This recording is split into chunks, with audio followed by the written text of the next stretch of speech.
Hi, this is Nikki Sun from MovieWeb, and I'm so honored to be in conversation with one of my personal favorite actresses and people on the planet. She is the star and co-writer of the upcoming film Somebody I Used to Know. How are you, Allison? I'm great, Nikki. What an introduction. Thank you so much. And I just have to say happy belated birthday because to a fellow Capricorn baby, I know you just celebrated a milestone and you've accomplished so much in your life. And now you're working with your husband on a film and starring it. So I just have to ask, if you were to write your younger self right now about this moment, what would you say to her? And it's been a long time since Toto. I believe that was your first role. Thank you.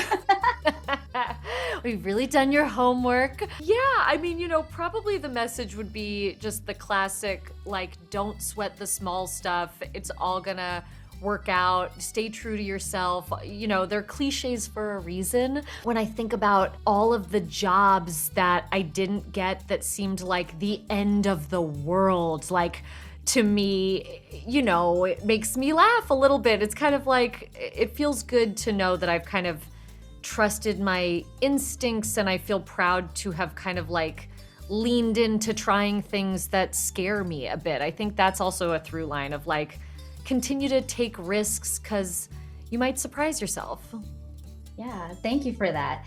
And let's talk about the film. So, Somebody I Used to Know is truly an unconventional love story. It's like a love triangle, but in a way, you unexpectedly help each other rediscover who you are. And I was wondering, during this process of filming, or maybe even working with Dave, what have you rediscovered about yourself in the process? I think Dave and I were both tapping into this aspect of our careers where we're craving kind of letting go a little bit again, I guess. It's like I feel like I started out working in this industry, and it's so exciting to get to do the thing I love as my job, right? I'm incredibly lucky. Let's get that out of the way.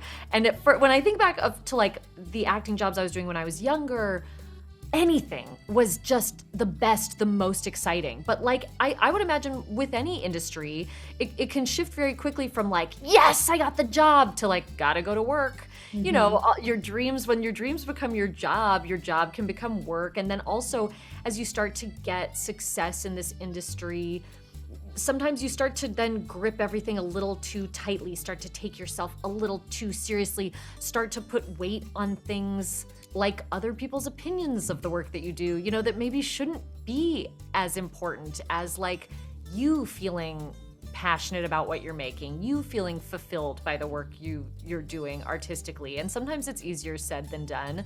But I think part of the process of even just writing films for myself, and Dave and I writing this, was about tapping back into the things that we're really passionate about creatively. And I love that. And I just have to add, it's not just luck. You are a person that is truly enjoying your craft, and you share that with the world, and you work hard at it. So I just want to give you your props on that.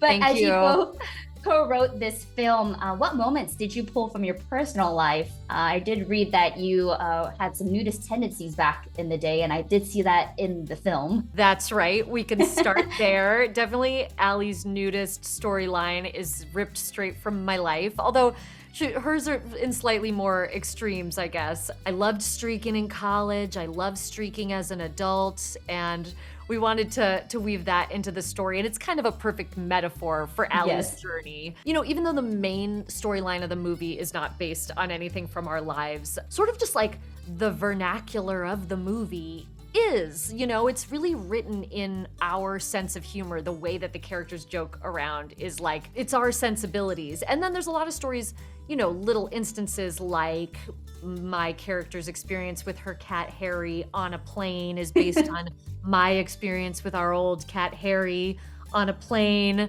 or our friend's experience walking in on his mom in a compromising position. That comes from a true story. So we pulled a lot of things from our lives and our friends' lives. Cassidy's band with her friends Jules and Serena is based on my old cover band, The Girls, that I did with my friends Jules and Serena. So there's a lot of little Easter eggs for like people in our lives. Yes, absolutely. I found myself rooting for every single character. So if that was the goal, like I totally got that. But I really loved how the third person in the love triangle played by Kirstie Clemens, you made her a very lovable and likable character. Just goes beyond the trope of a normal romantic comedy. Absolutely. Thank you for bringing that up. Cassidy, the character played by Kirstie Clemens, is Dave and I's favorite character in the movie. And yes, we did set out to upend this trope in every wedding rom-com. There's like the bride or groom, right, that you don't want people to be with because you want the two other characters to get together. And we kind of wanted to set up this challenge of like, well, what if that person was actually really cool? We didn't want to have any villains in this movie. We wanted every character to be emotionally complicated. They're all going through it. And Cassidy's character sort of single-handedly knocks the movie onto a new trajectory. You kind of think you know what movie you're watching, and then it's the bond that happens between my character and Kirstie's character that kind of sends the movie in a whole different direction. And speaking of characters, we cannot talk about this film without the Community reunion. Danny Pudi as your friend. What was that process like, bringing your best friend in real life actually on to play your friend in this film? It was so fun. Dave and I always like to have people in mind when we're writing characters. You're kind of picturing, sometimes it's just like a person from our life that we know. Sometimes that person from our life turns out to be an incredible actor. So we wrote that role for Danny. And then it was like mildly nerve-wracking, being like, gosh, I hope Danny is interested and available. You don't want to take anything for granted. But he, we were lucky enough that he said yes. And it was so fun to shoot. It was like we didn't skip a beat. I love Danny. We've remained incredibly close since shooting the show, and we had the best time. In a way, it felt like the preamble to the Community movie that we'll hopefully get to shoot later this year. I know, I'm so excited about that. And, just to go a little bit further on Danny, what advice has he given you in your personal life that you still hold on to this day? Oh, wow. I mean, Danny Pudi is the kindest, most down-to-earth person you will ever meet. I would say, if anything, I'm sure he's talked me off of some ledges when I get very upset about something, right? He's the guy that's gonna be like, maybe take a beat, sleep on it, then decide tomorrow what you're gonna do. I'm like, I gotta go tell them now. He's like, I think sleep on it. I think he's just like so cool, calm, and collected and kind. So like I would trust any advice from Danny because he's such a good guy. Yes, and this film is strategically releasing right before Valentine's Day, Sad Day, Galentine's Day, whatever you celebrate. What is one piece of advice to give other people to keep it fresh while dating so they don't become somebody you used to know? Oh, wait, what was the second one? You said Valentine's Day, Galentine's Day, and Sad Single Awareness Day. Oh, wow, I'm being educated. Sad Day. God, you guys. What do I hope people take away? Well, it's kind of like you said, there are many different characters to root for. There's really something for everyone in this movie. And I kind of think it works great for both. We've actually heard from couples who have watched the movie together, and they really loved that experience because they kind of they were like, it was fun for us to check in with each other throughout the movie and be like, what would you do in this situation? What would you do?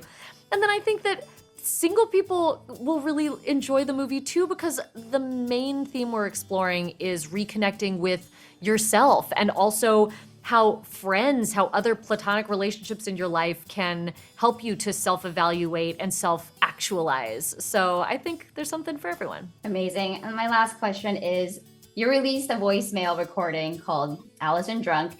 Do you know what you were trying to say in that? I have no idea. I've listened to it countless times. Sometimes I think I must be telling like the synopsis of a dream, or do you know what I mean? It sounds like it almost sounds like I'm pitching Dave a movie idea that no one can understand, but it's very clear in my head. I just love the conviction with which I'm speaking pure gibberish.